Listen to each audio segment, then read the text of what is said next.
안녕. 우리의 경제 숲을 가꾸는 시드야. 오늘은 해외 주식에 투자를 한다면 꼭 알아야 할 해외 주식 양도세에 대해 알아보려고 해. 해외 주식 투자의 인기가 높아지면서 이에 따른 세금 문제도 중요한 화두가 되고 있어. 해외 주식 양도세가 무엇인지, 양도세를 합리적으로 줄이는 방법엔 어떤 것들이 있는지 함께 공부하면서 우리의 경제 숲을 가꿔보자. 현진아, 준비됐지?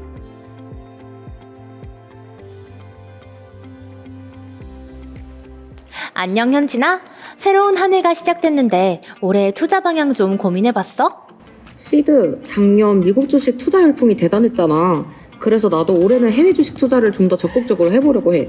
내년 이맘때 엄청난 수익으로 웃고 있는 내 모습 기대해도 좋을 거야. 무척 기대된다. 그런데 현진아, 소득 있는 곳에 세금이 있다고 해외 주식으로 수익이 많아지면 내야 할 세금도 늘어난다는 것 알고 있니? 나도 주식으로 돈을 벌면 세금을 내야 한다 정도는 알고 있는데 해외 주식이라고 뭐가 많이 달라? 그럼 해외 주식에 투자하면 크게 두 가지 세금을 내야 해. 바로 양도소득세와 배당소득세지. 국내 주식과 달리 해외 주식은 매매 차익이 일정 수준을 넘으면 양도세가 부과돼.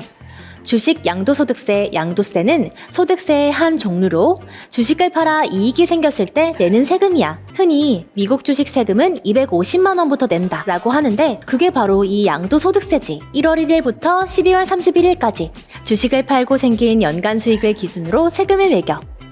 해외 주식 양도소득세는 손실과 이익을 합친 손익통산, 순이익을 기준으로 세금을 매기는데 예를 들어 현진이가 1년에 엔비디아와 애플로 1,000만 원과 500만 원 수익을 얻었고 테슬라로 300만 원의 손실을 봤다고 생각해보자. 그럼 손실통산으로 순이익은 1,200만 원이야.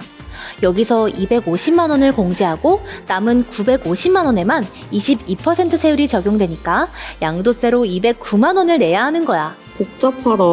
언제부터 언제까지의 양도세를 계산해서 언제까지 납부해야 하는 거야? 어렵지? 하지만 세금은 꼭 기간 내에 확인해서 납부해야 해.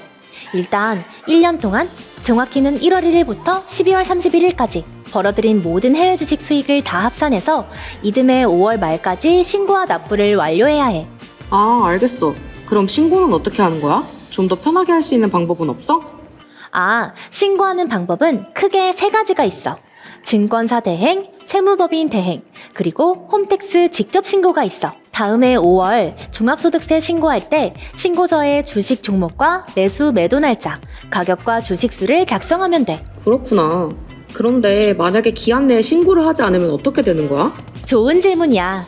기한 내에 신고하지 못하면 가산세를 내야 해. 무신고 가산세는 20%, 과소신고 가산세는 10%, 늦게 신고하는 경우는 하루 0.022%의 가산세가 붙게 돼. 예를 들어 100만 원 세금을 1년간 안 낸다면 22만 원이 더 붙는다고 볼 수 있지. 아, 무슨 말인지는 알겠어. 번수익에 250만 원부터는 세금을 내야겠다고 생각해야겠네. 그럼 세금을 아끼는 방법은 없을까? 당연히 있지. 해외 주식은 연간 수익 250만 원까지 양도소득세를 내지 않으니 매년 수익을 250만 원 이하로 관리하면 세금을 아낄 수 있어. 팔고 싶은 주식이 있어도 한꺼번에 팔지 않고 나눠 팔면 세금을 덜 낼 수 있지. 예를 들어 작년에 해외 주식 투자로 1,000만 원의 수익을 낸 경우 한 번에 다 팔았다면 250만 원을 뺀 750만 원에 대해 양도소득세로 165만 원을 내야 해. 하지만 작년에 500만 원, 올해 500만 원을 판다면 올해와 내년에 55만 원씩 총 110만 원을 내면 되니 55만 원을 아낄 수 있겠지. 대신 주가는 경제 상황에 따라 언제든 변할 수 있기 때문에 여러 상황을 고려해서 판단하는 게 좋아. 또 연결해서 생각하면 환율도 잘 고려해야 해. 매수와 매도 시점의 환율이 차익에 큰 영향을 미치거든. 환율이 유리한 시점을 선택하는 것도 중요한 팁이 될 수 있을 것 같아. 그리고 세금이 얼마 나올지 걱정이 된다. 잘 모르겠다면 홈택스에 모의 계산하는 게 있거든? 여기에서 대략적으로 내가 내야 하는 세금을 예상해보는 것도 괜찮은 방법인 것 같아. 마지막으로 증권사 앱을 통한 해외 주식 양도세 대행 신청도 가능한데 한국투자증권 앱을 통해 설명해줄게. 한국투자증권에서는 해외 주식 양도세 대행 관련 메뉴를 준비해서 고객들을 도와주고 있어. 앱 로그인 후 메뉴 버튼으로 들어가면 자산 뱅킹, 자산 내역, 해외 주식 양도세 조회 페이지가 나와. 여기서 계좌 계좌와 기간을 선택하면 한국투자증권에서 거래한 해외 주식 투자에 대한 예상 양도세를 확인할 수 있다고 해. 그리고 만약 해외 주식 양도세 신고 대상이라면 해외 주식 양도세 대행 신청 서비스를 신청할 수도 있어. 타 증권사에서 발생한 금액도 모두 합산해서 신고 가능하다고 하니 활용해보는 것도 좋을 것 같아.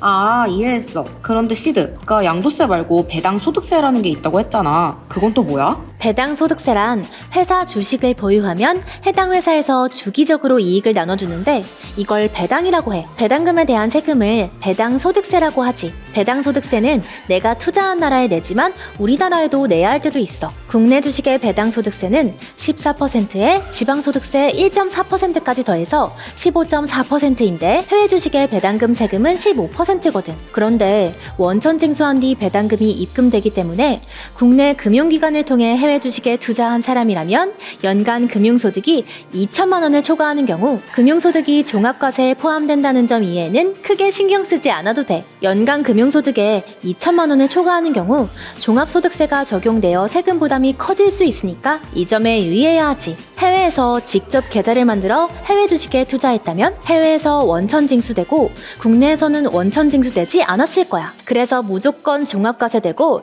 해외 원천 징수 세금을 외국 납부세액으로 공제가 가능하니 이 점 참고해둬. 아, 이제 이해가 된다. 양도소득세와 배당소득세 모두 꼼꼼하게 생각해봐야겠어. 나도 내년엔 250 이상 수익을 내서 세금을 내보는 재미를 봤으면 좋겠다. 너무 좋은 자세야. 내년엔 우리 현진이도 해외 주식 양도세 꼭 내야 해. 참고로 이런 세금 문제는 계속 바뀔 수 있거든. 정확한 내용은 국세청 홈페이지나 증권사에 문의하는 게 좋아. 우리의 소중한 시간, 시드머니를 위한 오늘의 정리. 하나, 해외 주식 연간 수익이 250만 원을 넘으면 양도소득세로 22%를 낸다.